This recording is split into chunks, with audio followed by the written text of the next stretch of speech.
ഇപ്പം തമാശ കഴിഞ്ഞ സമയത്ത് നമ്മളെല്ലാരും ചിന്നുവിനെ ഭയങ്കര അതിശയത്തോടെ നോക്കുകയാണെങ്കിൽ ഭയങ്കര സന്തോഷം തോന്നിയ ഒരു സിനിമയാണ്. അത് കഴിഞ്ഞ് വളരെ പെട്ടെന്ന് കേൾക്കുന്നത് കാതലിലേക്ക് മമ്മൂക്ക സജസ്റ്റ് ചെയ്ത ആളാണ്. അങ്ങനെ ഇപ്പൊ ആദർശോ പോൾസണോ ഒക്കെ അത് പറയുമ്പോൾ എന്തായിരുന്നു ചിന്നുവിന് തോന്നിയത്? എനിക്ക് ഐ ഫെൽറ്റ് ലൈക്ക് ഞാൻ സിനിമയിൽ വന്നു എന്ന് എനിക്ക് പ്രോപ്പറായിട്ട് ഞാൻ പറഞ്ഞില്ലേ റീസെന്റ് ആണ് ഞാൻ ഐ എം ആൻ ആക്ടർ എന്ന് പറഞ്ഞു തുടങ്ങിയത്. അതിനൊക്കെ ഒരുപക്ഷെ കാരണം കാതൽ എന്ന് പറയുന്ന മൂവിക്ക് മമ്മൂക്കയ്ക്ക് ഒക്കെ അതിലൊരു വലിയൊരു പങ്കുണ്ട്.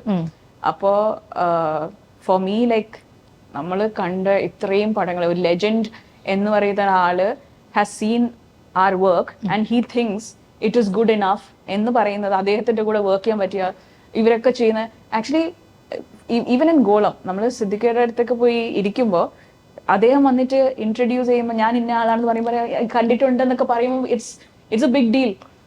നമ്മൾ വളർന്നു വരുമ്പോഴൊക്കെ കണ്ട ഫിലിംസിലൊക്കെ ആൻഡ് നമ്മൾ അവരുടെ അടുത്ത് ഇരിക്കുമ്പോഴാണ് നമ്മൾ അവരുടെ പ്രോസസ് ഓഫ് ആക്ടിങ്ങിനെ കുറിച്ച് ചോദിക്കുമ്പോഴൊക്കെ അവർ തരുന്ന ആൻസേഴ്സ് ഒക്കെ കേൾക്കുമ്പോഴാണ് we like these guys are legends you know like and with no air of the fact that അവരത് ക്യാരി ചെയ്യുന്നില്ല, അതിന്റെ വെയിറ്റ് അവർ ക്യാരി ചെയ്യുന്നില്ല. സോ ചോദ്യം എവിടെയായിരുന്നു ഞാൻ മറന്നുപോയി. പക്ഷേ മമ്മൂക്കയും കാതലും so I feel that has help me ആക്ടറിനും എന്റെ ഈ പറയുന്ന ഒരു സെൽഫ് ഇമേജിനെയൊക്കെ ഒരുപാട് ഹെൽപ്പ് ചെയ്തിട്ടുണ്ട്. കാരണം എല്ലാരും പറയാറുണ്ട് മമ്മൂക്കയുടെ കൂടെ അഭിനയിക്കലും മമ്മൂക്കയെ കാണുമ്പോൾ അങ്ങനെയൊക്കെ എല്ലാരും പറയാറുണ്ട്. പക്ഷെ ഫുൾ മമ്മൂക്കയുടെ കൂടെ മാത്രമായിരുന്നു കാതൽ. എങ്ങനെയായിരുന്നു മമ്മൂക്കയുടെ ഓപ്പോസിറ്റ് നിന്ന് സംസാരിക്കുമ്പോൾ ആ ഒരു ആദ്യത്തെ ഒരു 5 മിനിറ്റ് എന്റെ കൈ വരച്ച് ഇനി ലൈക്ക് ഇനി എന്ത് പറയുന്ന മമ്മൂക്ക വന്ന് ഷേക്ക് ഹാൻഡ് തന്നു. കുറച്ച് നേരം ആദ്യത്തെ ഷോട്ട് പോയി. പിന്നെ മമ്മൂക്ക കഥ പറയാണ്, ഓരോ കഥകൾ പറയും. അപ്പൊ ആരെങ്കിലും വന്ന് ഓർമ്മിപ്പിക്കും നമുക്ക് ഷോട്ട് പോകണം എന്ന് പറയുമ്പോഴാണ് നമ്മൾ ഷോട്ടിന് റെഡി ആവുന്നത്. ആ നേരത്തേക്ക് ആയപ്പോൾ പിന്നെ എനിക്ക് പേടിയില്ല.